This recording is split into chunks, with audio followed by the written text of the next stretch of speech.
Anda kembali menyaksikan Breaking News Kompas TV terkait Gunung Ilelewotobi laki-laki di Kabupaten Flores Timur, Nusa Tenggara Timur yang mengalami erupsi. Material erupsi lava pijar serta bebatuan menghantam pemukiman warga yang mengakibatkan rumah warga terbakar dan rusak total. Informasi terkini kita tanyakan kepada jurnalis Kompas TV Citos Natun di Kabupaten Sika. Citos, bisa Anda gambarkan bagaimana situasi di sana sekarang dan bagaimana kondisi warga di sana yang terdampak?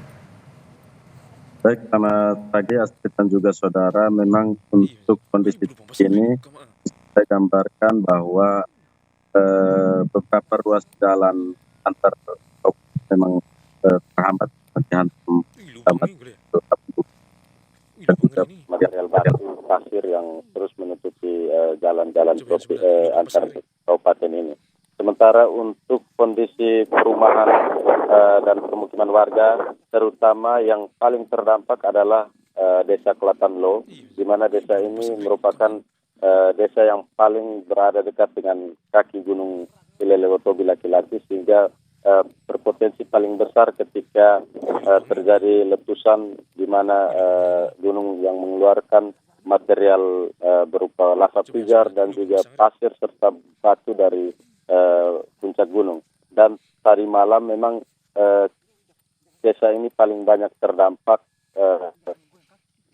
material erupsi begitu, dan sampai saat ini kami mendapat informasi bahwa korban yang sebelumnya meninggal dunia berjumlah 6 orang sekarang sudah bertambah menjadi 9 orang, dan umumnya didominasi oleh warga yang berada di dalam rumah, sehingga mereka tertimpa material dan juga bahan bangunan yang akibat rumah yang roboh, sehingga mereka tidak bisa untuk menyelamatkan diri karena erupsi terjadi pada tengah malam tadi.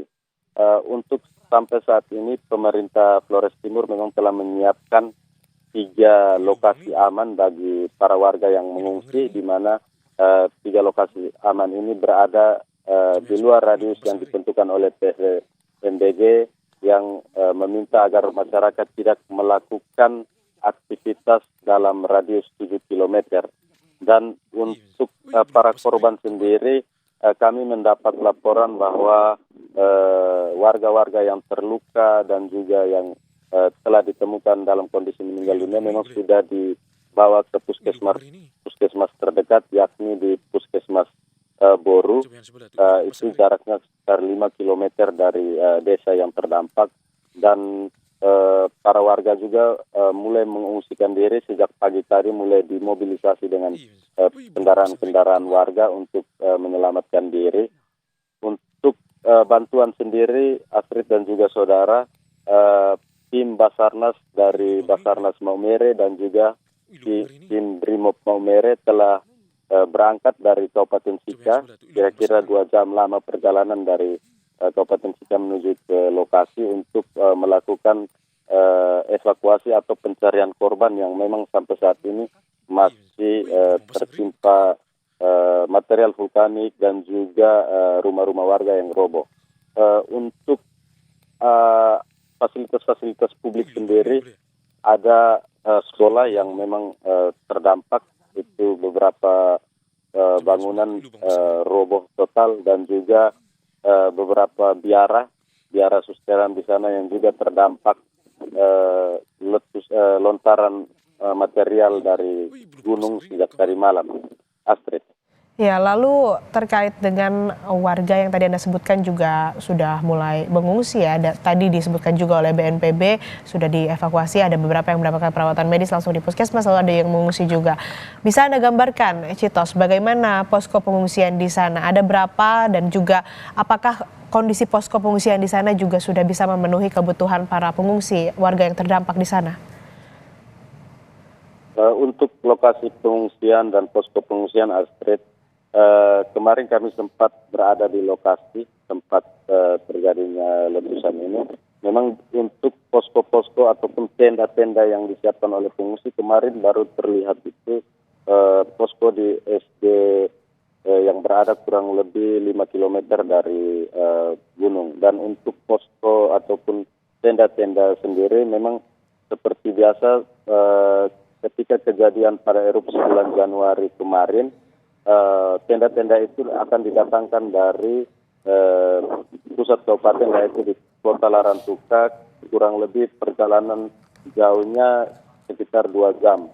Dan untuk sampai saat ini memang untuk memobilisasi tenda dan juga peralatan-peralatan yang dibutuhkan oleh para pengungsi memang agak cukup sulit. Namun pemerintah Kabupaten Flores Timur tetap akan mendropping barang-barang yang dibutuhkan oleh para pengungsi seperti tenda dan juga peralatan masak. Terutama yang paling dibutuhkan adalah dapur-dapur umum, karena sejak semalam para pengungsi sudah mengungsikan dirinya ke tempat yang aman, sehingga otomatis kebutuhan permakanan mereka juga agak sedikit terhambat. Karena itu mungkin yang paling dibutuhkan adalah posko untuk kebutuhan dapur umum. Sementara kalau di Desa Konga sendiri yang menjadi salah satu titik pengungsian, memang di situ telah ada bangunan kantor desa dan juga beberapa bangunan yang bisa digunakan, termasuk salah satunya adalah ruang-ruang kelas di SD Konga yang sejak bulan Januari kemarin memang menjadi pusat para pengungsi untuk berlindung di sana. Untuk kebutuhan makanan sendiri, beberapa warga yang tidak terdampak, misalnya di desa-desa terdampak yang paling dekat dengan Desa Klatanlo dan juga desa-desa di sekitar lereng gunung, mereka berupaya untuk melakukan swadaya, artinya mereka membawa permakanan yang mungkin ada di rumah mereka dan juga langsung membawa ke posko-posko pengungsian yang sudah disiapkan, terutama misalnya di posko pengungsian Lewatala, karena itu berdekatan langsung dengan permukiman warga yang tidak terdampak, sehingga untuk sementara para pengungsi masih bisa di-handle ataupun diurus oleh warga setempat. Untuk kantor desa dan pemerintah aparat desa memang sampai saat ini mereka masih terus melakukan update informasi data terkait korban yang hilang ataupun yang meninggal dunia untuk kebutuhan penanganan lebih lanjut. Astrid. Ya, lalu kebutuhan apa yang paling diperlukan oleh warga terdampak di sana? Lalu bagaimana dengan jalur komunikasi di sana, Citos? Baik Astrid, untuk jalur komunikasi sendiri kami memantau bahwa di lokasi itu ada beberapa tower Telkomsel dan juga XL yang agak jauh dari gunung dan juga agak jauh dari permukiman yang terkena dampak erupsi kemarin. Untuk jalur komunikasi sampai saat ini masih terbilang cukup aman, namun kami masih memantau apakah dengan kondisi erupsi ini, dengan abu vulkanik yang terus masih berterbangan di udara di seputaran lereng gunung ini, apakah masih bisa membuat jalur komunikasi tetap aman. Dan untuk kebutuhan para pengungsi sendiri, kebanyakan pengungsi adalah lansia dan juga ibu-ibu serta anak-anak.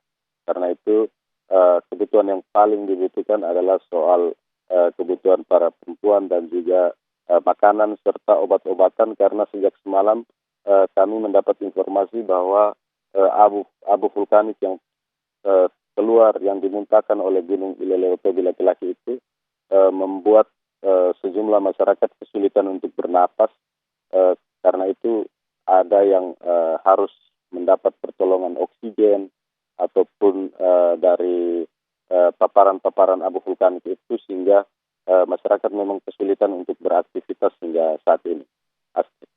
Baik, terima kasih laporan Anda, jurnalis Kompas TV Citos Nahtun dari Flores Timur, Nusa Tenggara Timur. Kami akan membarui kembali informasinya kepada Anda nanti. Dan Breaking News Kompas TV masih akan kembali usai jeda, saudara. Tetap bersama kami.